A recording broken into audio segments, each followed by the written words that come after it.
Gen 1 is obviously the best! No, Gen 5 is the best, idiot! Whoa, guys, you are both annoying. Hey, guys, have you ever heard of this little indie game series called Pokémon? They're these little capturable creatures that you train to become weaponized animals of terrorism. Some of them are just actual animals, others are weird little physical objects, and some are just plain bad to look at. Every time a new generation of Pokemon is revealed, people argue that it contains the worst Pokemon ever created, and that the generation before it, that people at the time also ridiculed, was so much better. It's a cycle that's existed for literal decades now. This is a weird, terrifyingly heated topic, but one that I'm pretty passionate about. So that's what we're gonna talk about today, the subjective and objective change, hits, and misses of the Pokemon art style, and answer the age-old question,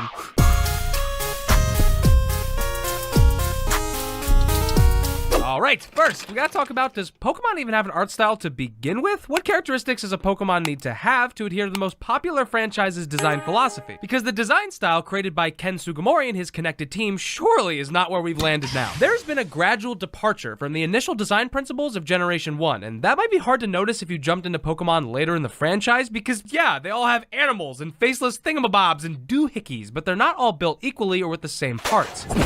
Let's take a closer look at two kinda random Pokemon, slightly cherry-picked for emphasis. A simply designed old-school Nidoqueen and a new flashy Impidimp. You can obviously tell these two aren't from the same generation, and it would be kind of insane if they were, but why? Why is it that when I juxtapose practically any Gen 1 Pokemon alongside Nidoqueen, there exists a sense of natural harmony, whereas if I take nearly any Gen 8 or Gen 9 Pokemon and position them in the same manner, they seem completely out of place. Even if I lump Pokemon from Generation 7, 8, and 9 together, unless you're really familiar with them, it's difficult to tell which generation they came from because most of the time they have drastically different design philosophies. If we're strictly talking about cohesion here, Gens 1, 2, and 3 are objectively the most united. They included more sharp, simple designs meant to accommodate the old pixelated graphics and often share the same details and color structures. And I'd like to explain my point further with an absolutely fucking insane category that I spent too much time analyzing like a psychopath.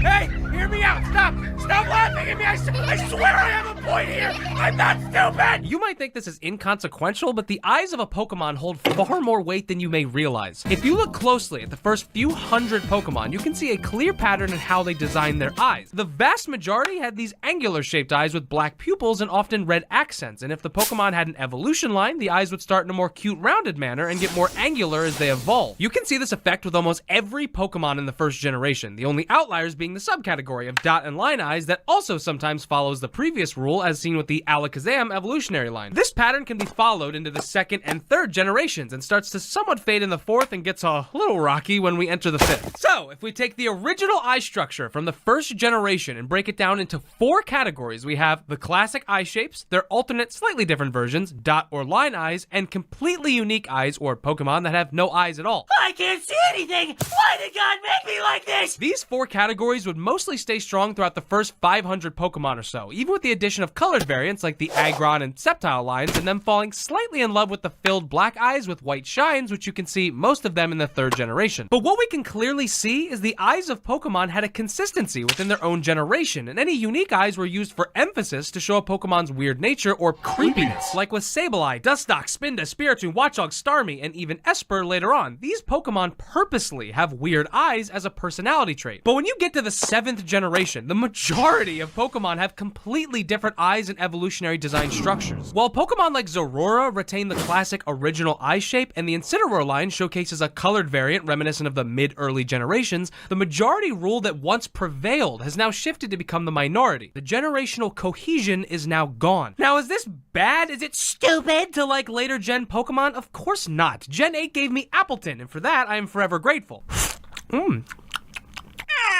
But I'm trying to mostly separate personal preference with objective change here, and I can still absolutely love Pokemon that completely go against design cohesion. Let's take a peek at the Vikavolt line. It starts out with this little grubby guy, and then turns into one of my favorite Pokemon, Charjabug, which is, he's like a bus or something, and then turns into Vikavolt, which is like a fighter jet, I guess. All the while having 3 completely different sets of eyes and a vague insect vehicle gimmick. Oh, yeah, that's something we should definitely talk about, the rise of gimmick designs in modern Pokemon. Hey,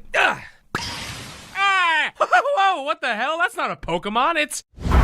Today's sponsor My singing monsters, everybody.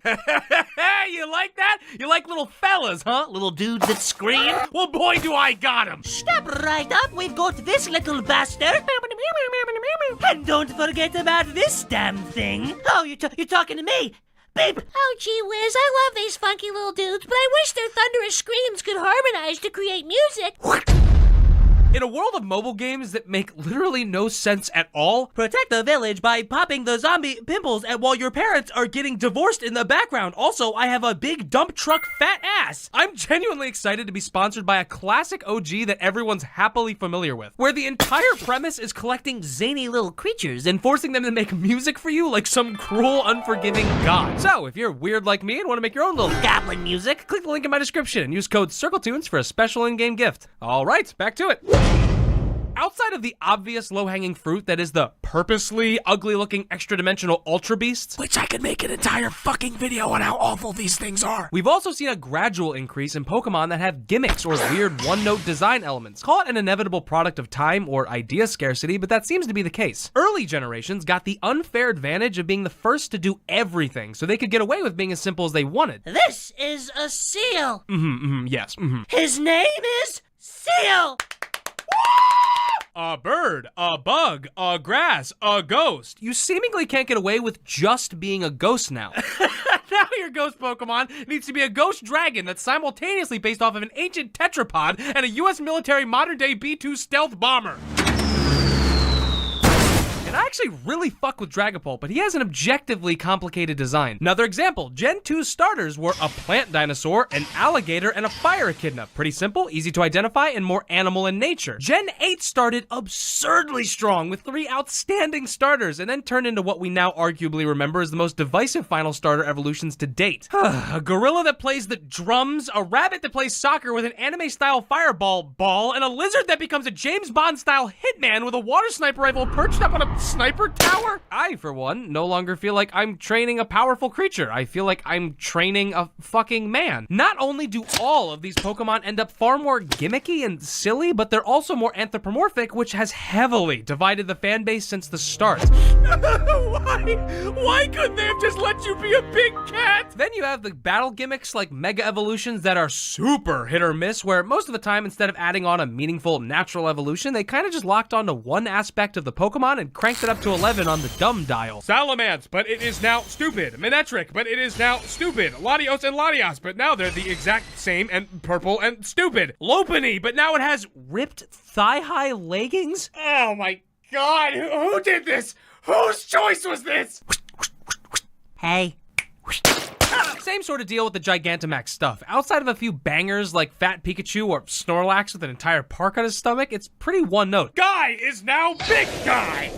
And don't even get me started on the goofy fucking terrible stylized shit where they just slapped a fucking dumbass crystal hat on the fucking thing. I don't know, it all just starts to feel more tacky and two-dimensional. Wait! Is that a segue? Oh shit, it's the big one. This is the part where you really feel the age of the series. Oh, my knees hurt. 2D sprite-based Pokemon versus 3D fully animated Pokemon. And yes, I put massive quotation marks on the word animated because, whoa, it's not very good. Whether you label it as a graphical issue, a hardware limitation, or a production crunch problem, the outcome remains the same. The newly released Pokemon consistently receive poor representation. Pokemon that used to have dynamic, static poses are often reduced to just standing there, which would be fine if they had extremely polished dynamic attack animations to brighten up the downtime. But even then, most of the time, they have a handful of basic animations, sometimes literally just model tilts and hops. See, before Game Freak went all third dimension on us, simple animations were good enough, not only because of the graphical limitations, but because the pixelated style allowed your imagination to run wild and is still beloved by many. How I saw my Pokemon battles back in the day?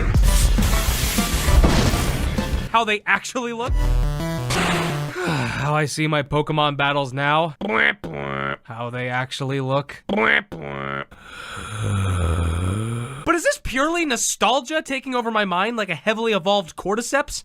Only 90s kids will remember this. Am I just a disgusting Gen 1er without a refined palate capable of understanding the complexities and nuances of modern Pokemon? I'd be ignorant if I said I was immune to nostalgia, but I love many things introduced in the new games. I actually really like the XP share and TMs being reusable. Fairy type's fun and co-op was pretty legit. But if you take a little portal into the past, you can clearly see that at the time, Pokemon games were at the top of their class in terms of quality. Games released on the same systems at the same time were very often nowhere near the same quality. Nowadays, modern Pokemon games are just not. They're not even close to the top. Titles released years before them still run and look better with more complexities. Pokemon games are being released either straight up broken or severely lacking in polish or graphical fidelity. It is so fucking sad that Arceus was my favorite Pokemon game in a minute, considering it looks like a museum featuring the bad textures and blurry environments exhibits. Yes, oh, doesn't it look awful? Oh, yes, quite. And Pokemon is the single most profitable media franchise in the history of the world! Really, let that fucking sink in! Yes, right this way, Sinksalor. I'm from Gen 17. They make enough money that they could make every Pokemon game look and feel groundbreaking with fully animated Pokemon. But you can't do that when you gotta release a game every 9 fucking milliseconds. And why the fuck would they? They objectively look like shit and still sell like antidote made during the Black Plague. Yay! Whoa, hold on, wait, Circle, you stupid, ugly bitch! This last point has nothing to do with the art style of Pokemon. Isn't this about graphical quality and Nintendo rushing out games? True, and good point. You get a gold...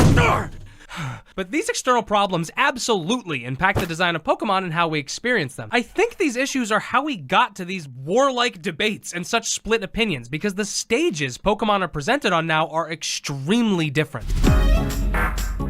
But alright, have the designs themselves gotten worse? I think Pokemon designs have subjectively gotten worse depending on what you prioritize, but they have objectively changed heavily. Japanese folklore, spiritual history references, and monster-style features are now often replaced with modern, round, chibi characteristics. A snowball effect we've witnessed since the Unova region, the first location not based in Japan, and would subsequently start the departure of Ken Sugimori, who would later go on to only and finally direct the Alolan forms of Pokemon, which interestingly retained his old style in a generation that doesn't match them at all. And it is downright fucking infuriating how Nintendo mishandles the display of new Pokemon. They're not animated enough, often the lighting effects don't do them justice, and the surrounding environments and frame rate dips hurt their image even more. I don't care if my burger is pretty good if the restaurant I'm in is on fucking fire. This is why I love Pokemon cards, because even some of the most egregious designs have outstanding artwork. Here we get to see them in a far more flattering light. And you know why they look so much better? Because they're 2D with dynamic static poses! What could that mean? So, in summary class, Pokemon designs have changed pretty drastically over the years, but it's up to you as the player to figure out what priorities you have. Do you enjoy monstrous animalistic creatures or more cutesy anthropomorphic dudes? Do you like generations that share the same aspects and characteristics, or do you prefer gens that have completely wild, diverse design elements? Both, I think, are honestly fair, and I think I outlined the objective changes made to help you arrive to that conclusion, and honestly, most of the time your favorite generations are just the ones that accompanied you on your first few journeys. But what do I personally think? Do I think the new generations suck? Well, I think I made my point, but if you must know, I think they're... Yes, you. What's your question? Is it okay that Mega Lopunny is my favorite Pokemon?